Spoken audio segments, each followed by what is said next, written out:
어떤 경우든 왜 이 조항이 이렇게 규정되었는지, 실제로 이 조항을 사용하실 때 어떤 점을 유의해야 되는지를 정리한 자료가 없는 표준계약은 반쪽짜리인 거예요. 반쪽짜리.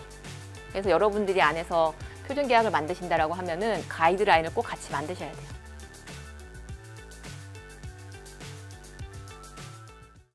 그리고 내부에서 이제 계약 검토를 하게 되면은 이제 또 하나 하게 되는데, 이제 표준계약을 할 거냐, 표준계약화를 할 거냐에 대한 고려를 많이 하게 되죠. 회사에서 보면은 이제 사용되는 계약을 볼 때 샘플 계약이라고 하기도 하고, 템플릿이라고 하기도 하고, 표준계약이라고 용어들이 좀 다르게 쓰는데 약간씩 의미가 다르긴 해요. 샘플은 정말 옛날에 한번 이렇게 체결해 봤다. 이런 게 샘플이고, 템플릿 정도가 되면은 이제 이런 계약을 많이 하기 때문에 필요한 조항들을 이렇게 갖춰가지고 뭔가 모범 양식 점정 만들어 놓은 거, 이런 것들을 템플릿이라고 하고, 표준 계약까지라고, 표준이라고까지 말을 할 정도는 회사 내부에서 모든 검토가 끝난 거예요. 모든 검토가 끝나서 이 계약대로만 한다면은 우리 회사의 리스크가 매니저블한 그런 양식을 만들어 놓고, 사실 그런 계약들은 채울 수 있는 당사자, 날짜 뭐 이런 거 있잖아요. 그런 것만 바꾸면은 법무 검토를 거치지 않아도 그대로 체결할 수 있는 이 정도가 사실은 표준계약이거든요. 이렇게 표준계약을 하는 이유는 이제 두 가지 정도를 얘기할 수 있는데, 첫 번째가 이제 비생산적인 일의 폐기를 하기 위해서. 제가 예전에 사내 변호사인데 NDA가 너무 많이 들어오는 거예요. 너무 많이. 특히 해외 거래를 하면은 무조건 다 NDA. 근데 이 NDA가 가장 기본적인 계약서이기는 하지만 이게 남이 준 NDA를 보려면 그게 시간이 꽤 많이 걸려요. 그리고 그렇게 수많은 NDA를 보다 보면은 정말 희한한 규정들이 있는 것들이 있어요. 우리가 통상적으로 생각하는 그 규정들 외에 희한한 규정이 들어있는 것들이 있어요. 그렇기 때문에 NDA니까 그냥 체결하세요, 이렇게 말도 못 하겠어. 보기는 다 봐야 돼. 근데 우리 업무의 반이 NDA 검토야. 이거는 좀 아니지 않나 싶어가지고 이제 NDA를 많이 체결하시는 그 영업부서들, 그 팀장님들 쫙 모아가지고 일단 회의를 해가지고, 이게 너무 그 법무팀의 일의 버든이 너무 심하다. 그리고 되게 비효율적인 것 같다. 그래서 우리 표준 NDA를 좀 시간이 걸리더라도 만들고, 표준 NDA 만드는데 여러 팀장님들 협조를 해주시면은 표준 NDA 양식으로 오는 거는 당일날 검토해드린다. 왜냐면 사실 그냥 NDA도 아까 말한 이상한 조항 찾으려고 하면 앞에 밀린 일이 있고 하면은 한 3일 막 4일 걸리면은 그 영업팀장님 입장에서 되게 짜증내거든요. 이게 당장 빨리 이제 서로 정보 주고받고 이제 협의해야 되는데 법무팀 때문에 일 못한다고. 그래서 이제 그런 말씀 하지 마시고 우리 표준계약을 만들자 해가지고 표준계약을 만들었죠. 그래서 표준계약대로 온 것들은 당일로 의견 드리고, 표준계약 아닌 것들은 검토하는데 통상적인 법무검토 시간이 들고 이제 그런 식으로 업무를 했었고요. 그리고 이제 표준계약을 하면은 리스크 관리 수준이 사실 이게 더 중요한 면이에요. 이제 비생산적인 일을 폐기한다는 건 효율성 측면인 거고, 리스크 관리 수준을 유지할 수 있죠.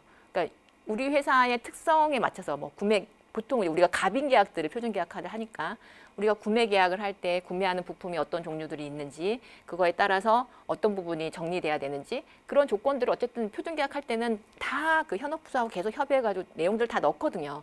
넣기 때문에 리스크 관리가 일정 수준이 되는 거죠. 그대로 하면. 그래서 이런 경우에 이제 표준계약화를 하게 되는데, 근데 아무 때나 할 수 있는 건 아니에요. 제가 이제 회사 내에서 표준계약화를 몇 건들을 해보면은 당연히 첫 번째, 우리 협상력이 우위가 있어야 돼요. 우리 맘대로 할 수 있는 계약이 표준계약화 해야지.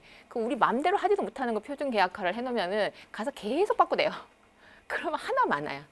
그래서 만약에 우리가 협상력이 높지 않은 거는 템플릿 정도만 만들어 놓으시면 돼요. 표준계약이 아니라 템플릿 정도 만들어서, 보통 이 정도의 계약에는 이런 조항들은 좀 들어가셔야 돼요 라는 거를 참고할 수 있는, 레퍼런스로 참고할 수 있는 정도의 템플릿을 만들어서 이렇게 공유를 하시는 게 좋고, 근데 우리가 협상력이 우위다, 그리고 너무 자주 체결한다, 그러면은 일단 니즈가 먼저 있는 거고, 그 다음에 또 하나가 그 작성자의 이해도가 좀 높아야 돼요. 작성자가 내가 뭘 알아야 돼. 내가 뭘 알아야지 표준계약을 만들지. 그러니까 이 작성자는 기본적으로 법무팀이겠죠. 법무팀 담당자가 예를 들어서 그러니까 구매 계약을 많이 한다라고 하면 우리 회사에서 구매하는 부품들이 어떤 것들이 있고, 각 부품별로 어떤 특징이 있고, 그런 내용들 좀 안 다음에 표준계약을 만드셔야 돼요. 그래야지, 그래서 표준계약을 모든 부품에 그냥 하나만 만들 건지, 아니면 부품을 한 A, B, C 정도 한 3개 정도 나눠가지고 성격이 너무 다르니까 다르니까 이렇게 나눠서 만들 건지, 그럼 각 성격이 다른 부품별로 어떤 조항을 좀 넣어야 되는지 이걸 알아야지 잘 만들 거 아니에요. 표준 계약을 만드는 게 중요한 건 아니니까. 그리고 아까 말한 각 표준 계약별로 적절하게 회사의 상황을 녹여 넣으려면은 현업부서가 협조를 해줘야 돼요. 현업부서가 너무 협조가 안 된다. 그럼 법무만 진상 고생하고 표준 계약이 나오지가 않아요. 내지는 나온다고 하더라도 별로 도움이 되지 않는, 현업부서에 별로 쳐다보지 않는 그런 표준 계약이 나오거든요. 제가 실제로 좀 이거 좀 만들어 보려고 막 했었는데, 그때 이제 그 새로 들어 영문 계약을 표준 계약을 만든다고 막 하고 있었는데, 계속 이제 법무팀에서 주마다 회의했어요. 우리 만들어 보자 막 주마다 했는데, 결국에는 이제 마지막에 템플릿을 만들었는데, 그 템플릿 만드는 것도 그 담당자가 우리 회사에서 1년 이상 있으면서 대충 사업 안 다음에 그 다음에 나오더라고. 그 전까지 내가 너무 많이 고쳐야 되는 거야. 그래서 이해도가 있어야 되고, 현업부서 협조 가능성도 막 구매계약 그때 표준계약 하려고 막 그렇게 했는데, 또 구매팀이 그때 뭐 새롭게 ERP가 변경돼서 변경되는 거 도입한다. 그것 때 정신 하나도 없다고, 우리 못한다고. 또 그래가지고 또 못하고. 그런 것들이. 이런 전제 조건들이 다 충족돼야지 할 수 있다. 표준계약 할 때 제가 제일 이상한 표준계약을 생각하는 건 법무팀 혼자 만드는 표준계약. 표준계약 아닙니다, 이거는. 회사의 업무라던가 거래 관행, 그리고 기존에 있었던 약간 문제점들, 이런 것들을 보완하는 조항이 들어가는 게 그게 표준계약으로서 의미가 있는 거지. 법무팀에서 이렇게 막 떠돌아다니는 것들 중에서 모양 예쁘게 이제 예쁘게 다듬어서 이제 조항 순서나 뭐 문장이나 이런 거 다듬어서 만든 게 표준계약이 아니에요. 근데 표준계약에 대해서 자꾸 법무팀이 만드는 거라고 생각하시는 분들이 많으시더라고요. 그렇지 않습니다. 표준계약이라고 하는 거는 회사의 실질적인 업무와 거래 내용이 반영돼야지 그게 표준계약으로 의미가 있는 거예요. 그 다음에 이제 표준계약 만들 때 외부 로펌을 쓸 건지 말 건지를 좀 고민을 하시죠. 이게 되게 중요한 표준계약이라고 하면 외부 로펌 한번 검토를 받아놓는 게 좋기는 해요. 그리고 표준계약할 때 또 하나 항상 중요하게 생각하는 게 가이드라인이 있어야 돼요. 여러분들 보신 표준계약 중에 가이드라인 있는 거 보셨습니까? 별로 없죠. 표준계약만 돌아다니죠. 가끔 제가 이제 회사 업무하다 보면은 여러 회사들 보면은 가이드라인을 표준계약 안에 이제 그 메모나 이런 걸 써놓으신 게 있어. 그거 훌륭한 거예요. 예.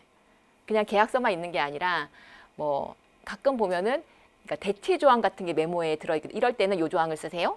이제 이거는 이런 겁니다. 뭐 이런 거 설명해 주는. 그러니까 이게 그 계약서에 이게 메모로 돼 있으면 또 이게 문제가 뭐냐면은 그 양식을 그대로 가지고 바로 이렇게 막 써서 해야 되는데 걔를 막 지워야 돼. 막 지워야 돼.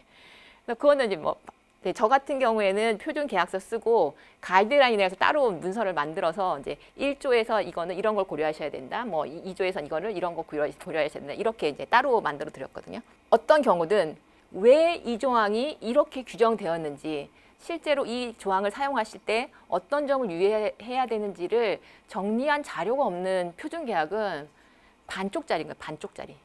그래서 여러분들이 안에서 표준계약을 만드신다라고 하면은 가이드라인을 꼭 같이 만드셔야 돼요. 그리고 표준계약서 하게 되면은 아까 말씀드린 것처럼 표준계약서 작성하는데 아무래도 회사 내에서 표준계약서를 만들면은 법무의 성과로 잡히기가 좀 쉬워요. 현업부서의 성과로 잘 잡히지 않거든요. 현업부서는 구매했을 때 뭔가 구매 단가를 얼마나 낮췄고 뭐 이런 게 자기네 성과지, 표준계약 만들었다가 성과가 잘 되지 않거든요. 그 얘기는 이 업무를 다 했을 때 성과에 대한 베니핏은 법무가 갖는다라고 하면은 현업부서한테 베니핏을 줘야 되거든요. 그래야죠 협업이 돼요. 근데 보통의 그 베니핏이라고 하는 게 그분들의 요청사항을 우리가 빠르게 수행한다가 사실은 그들한테 줄 수 있는 베니핏이어서 프로세스를 정하는 거예요. 그래서 구매계약에 대해서 표준계약 양식을 아까 말한 이 기간 내에 검토를 해드리고 뭐 이런 식으로 프로세스를 정립을 하셔야 돼요. 그러니까 경우에 따라서는 표준계약서이지만 법무검토를 꼭 거치라고 해야 될 때가 있고, 어떤 경우에는 표준계약서 그대로 하시면 법무검토를 거치지 않고, 그러니까 그런 것도 가이드에 쓰는 거예요. 이 계약서는 그대로 빈칸 앞에 뭐 예를 들어 표지에만 커머셜 텀만 넣게 했을 때 이거는 그대로 그냥 하시면 된다. 법무검토 거치지 않으셔도 된다. 이렇게 할 수도 있고, 아니면은 그 표지에 들어가는 커머셜 텀에 뭔가 중요한 부분이 있으면은 그래도 법무검토는 거치셔야 된다. 다만 법무에서도 며칠 내에 의견을 드리겠다. 뭐 이런 식으로 프로세스를 정리를 하셔야 돼요. 한 번 만든 표준계약서는 평생 간다. 이렇게 하시면 안 됩니다. 정기적으로 업데이트를 하셔야지 표준계약이 유의미해요. 적어도 2년. 아무리 느려도 2년. 매년 하기는 사실 좀 약간 버거운 면이 있어요. 네. 실제 업무를 해보면. 근데 정기적인 업데이트는 있어야 된다. 표준계약도 업데이트 돼야 되고, 그리고 가이드라인도 업데이트 돼야 되고. 그리고 정기적인 업데이트를 할 때 되게 중요하게 생각하셔야 되는 거는 전사 공지가 명확하게 되셔야 돼요. 왜냐면은 꼭 옛날 걸로 쓰는 사람이 있어. 바꿨는데.